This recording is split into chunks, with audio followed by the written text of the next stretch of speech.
The Selfish Path to Romance. Download Chapter 1 for free at drkenner.com. Gary, you have a question about emotions? Yes. Yeah. What's the question? I have actually a friend that is 54 years old. He's a fanatic about exercise, about what he eats, organic foods that he eats, sleeping habits, and he is like almost not emotional about anything. He has trouble expressing emotions. And he told me that he's bisexual, so his girlfriends have told him he's unemotional. His boyfriends have told him he's unemotional. And he says that there was some phobia that was listed as that. And I was trying to help him find some solutions for this, but I can't find a name of that particular phobia of not expressing emotion. Dr. David Burns, who's written many books, including his early one, The Feeling Good Handbook, he talks about emotophobia, fear of expressing emotions, fear of owning your own emotions. And the problem is when you try to deaden the bad emotions, typically people deaden emotions when they're afraid of guilt or anger or fear or the negative emotions that boil up, so they feel like emotions are bad things. Right. But when you deaden the bad emotions, you deaden them all. And so you become like a flat line. If it were a heartbeat, it's not pumping up and down, it's flat, and that's not good. You're not breathing life. Emotions pertain to values.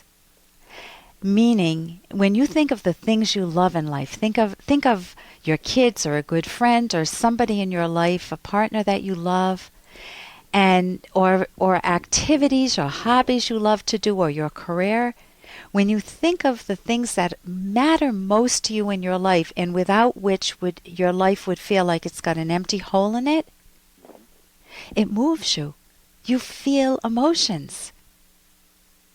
And he's not allowing himself to breathe the content of life, the goodies in life, the values.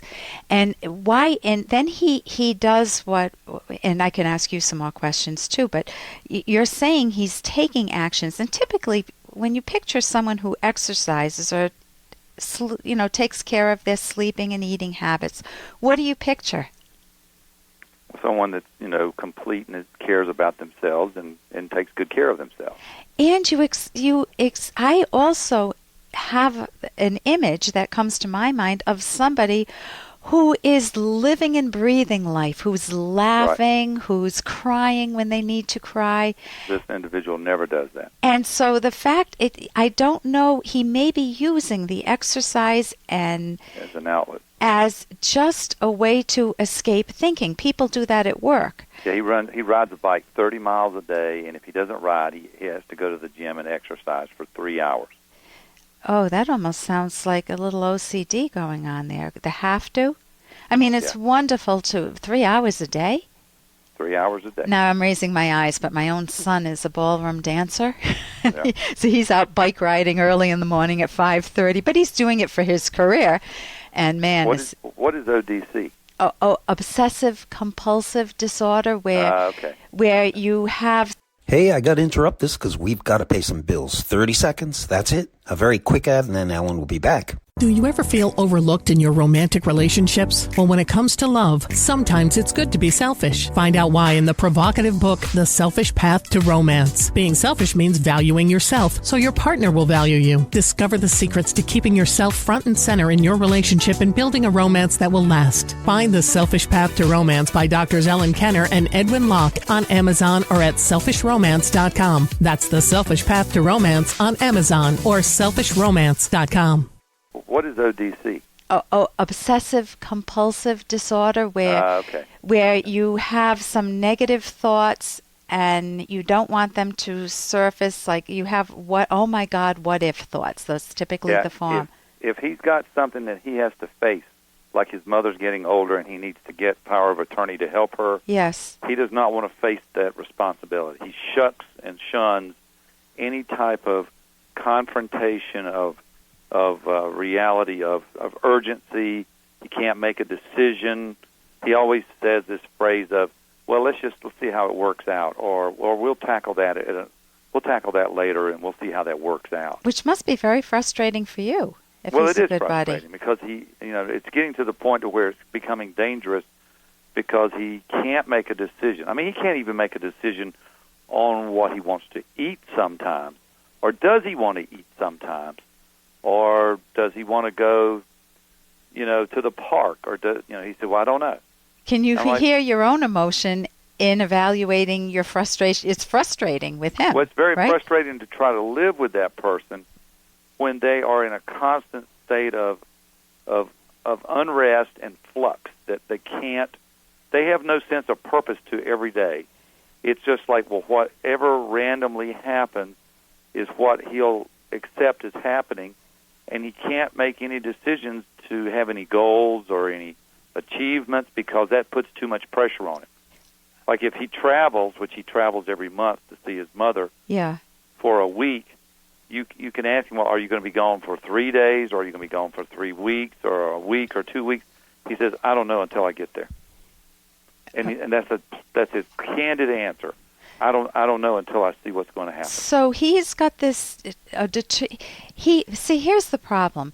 Every single person who is not defective, brain dead or something, every single person has to make hundreds of choices every day. How you brush your teeth, when you go to work, hundreds of choices. He hates that. He hates all that.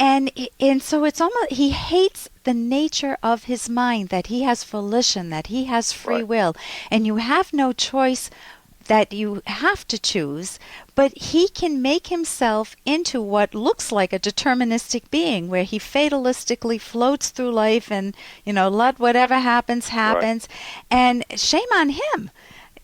Because what he needs to do is, and when I say shame on him, it's psychology is causal. He is the first victim. He is suffering because the alternative is he needs to face whatever has caused him to adopt that coping strategy. That's what it's called in cognitive therapy, that deadening. He needs to face those issues in therapy because the psychology is causal. I will guarantee you that there is some big issue that would make sense of why he's coping as he did from childhood. Well, his father died in a car accident when he was about 13. Okay, so something like that. If he is still frozen in that state, mentally frozen, and he's just saying whatever happens because you can die the next day, and I don't know what his thoughts are, then if he wants to live his life, he's going to need to go through the grief. He's going to need to work with a really good cognitive therapist. You can go to my website, drkenner.com, and see academyofct.org. And there's academyofct.org is the cognitive therapy website, and you want to find a good cognitive therapist. If he wants that. If he does, here's the second piece.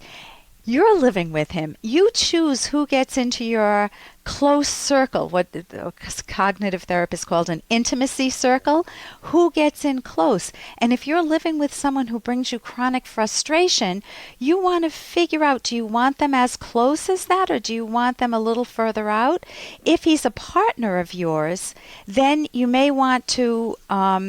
If he's a partner, then you may want to help him and give him some suggestions, which I think is what you're trying to do, and then see if you can have a new partner, if he will work on his problem, and the two of you can become closer. Listen, thank you so much for your call. Thank you very much. And here's a little more from Dr. Kenner. Look at history. Everything we have, every great achievement has come from the independent work of some independent mind. Every horror and destruction came from attempts to force men into a herd of brainless, soulless robots without personal rights, without personal ambition. And that is from the Fountainhead. And think of what's going on culturally today. Are we encouraged to pick ourselves up by the bootstraps, or are we encouraged to be each other's brother's keeper, neighbor's keeper, bad family member's keeper, stranger's keeper? Are we encouraged to live everybody else's lives but our own? And so you want to take a close look at that, and I highly recommend The Fountainhead. It's one of my favorite books. It helped me turn my life around from somebody that didn't understand the world, and I went to Brown University and I was trying to make sense of things on a fundamental level. And boy, when I read Ayn Rand's books, The Fountainhead and then Atlas Shrugged, I went back and got my PhD and gave myself a life. And more importantly, I have a rational philosophical foundation to my life, a rational one, not mystical, not no foundation at all, or not just a mishmash from your childhood, but a rational one. For more Dr. Kenner podcast, go to drkenner.com and please listen to this ad. Here's an excerpt from The Selfish Path to Romance, the Serious Romance Guidebook by clinical psychologist Dr. Ellen Kenner and co-author Dr. Edwin Locke. Your ability to value romance can be helped if you have a rational approach to raising your own family. Being a parent is an awesome, time-consuming, long-term responsibility. Do not choose this role out of duty or conformity. Remember that it costs not only time and effort, but also a lot of money to raise and educate a child. Plan long range by saving money and by locating your home in a good school district. Make time for parenting and for romance. Thus, you maintain parenting as a value rather than letting it turn into an unwanted duty or allowing it to undermine your romantic relationship. You can download Chapter 1 for free by going to drkenner.com, and you can buy The Selfish Path to Romance at amazon.com.